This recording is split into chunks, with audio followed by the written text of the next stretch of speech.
Okay, so we're going to review solving rational equations. So here's our first example. First, what you want to do is factor all of the denominators. So this one in the middle, it needs to be factored. What are two numbers that multiply to negative 12 but add to 4? Yes. A 6 and a negative 2? There we go. All right, so that's how that denominator can be written. Okay, so now that I see the denominators all factored, I need them all to be the same. So what is this denominator missing? A p plus 6. And what is this one missing? Now do they all match? Yes. That means your least common denominator is p plus 6 times p minus 2. That's what I want it to find, okay? Every single fraction is going to get the least common denominator. So this will get a p plus 6 and a p minus 2. This will get a p plus 6 and a p minus 2. And this will get a p plus 6 and a p minus 2. Now notice, so many things cancel out. You are left with 1 minus 5 equals 6 times p plus 6. Oh wait, this first one has a p plus 6 right there. There we go. That is what you're left with. So all you have to do is solve. You have p plus 1, because 6 minus 5 is 1.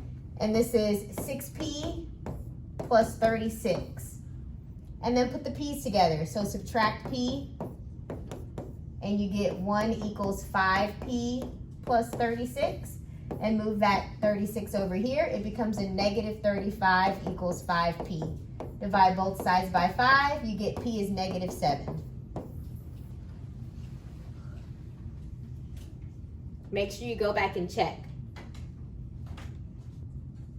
All right, so first you need to see what your common denominator is. So first you need to factor this, so pull out a c. So if you pull out a c, you'll have c times c minus 4. Okay, so it looks like this one needs a 3 to match that one. This one needs a c and a c minus 4. And this one would need a c minus 4. So let me review what I just said. I factored out the c, so it looks like that. And I want all of my denominators to match. So this has a 3, so I put a 3 there. This one is missing a c minus 4, so I put a c minus 4 there. This one's missing a c and a c minus 4. So that means your least common denominator is 3c times c minus 4. That's what you're going to multiply everything by. However, do not change the actual equation. You only do that to figure out what the least common denominator should be. Okay. All right, so this is your original problem. Each fraction is going to get the least common denominator. So this one, it'll be 2 over c times c minus 4. That's the original problem. And it's going to get the least common denominator. Your next problem, 1 over 3c, it's also going to get the least common denominator.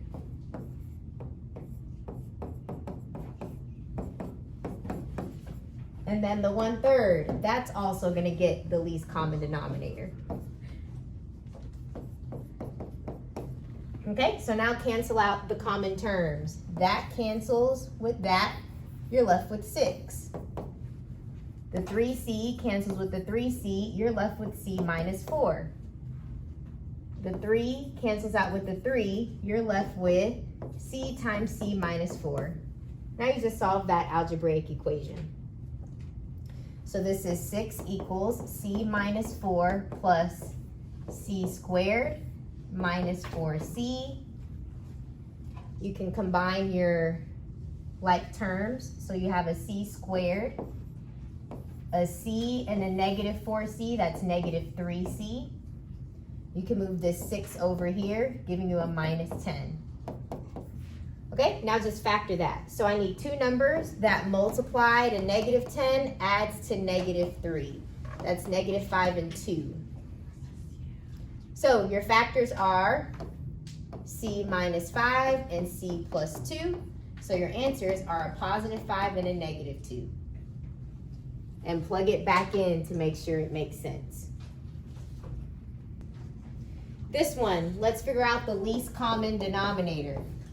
So the least common denominator, first, let's rewrite this as y times y minus 1. You could factor out a y.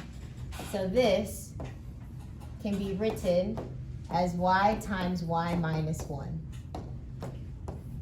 Okay, now that you factored the denominator, you can tell which each one needs.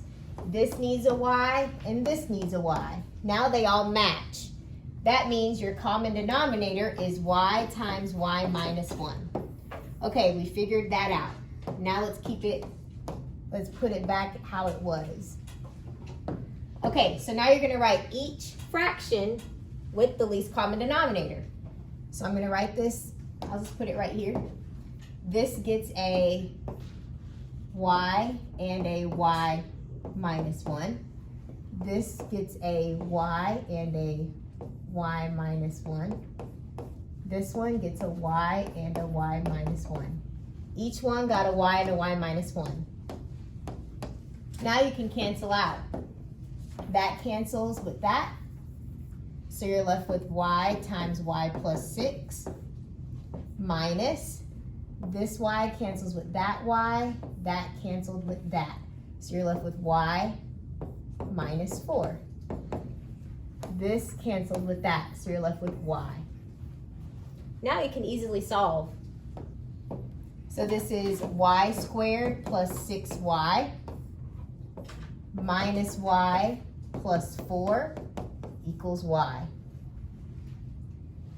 So this is y squared plus 5y plus 4 equals y. Subtract y from both sides. This is y squared plus 4y. If you factor it, two numbers that multiply to 4 and add to 4 are 2 and 2. So your factors are y plus 2 and y plus 2. So your answer is just y equals negative 2.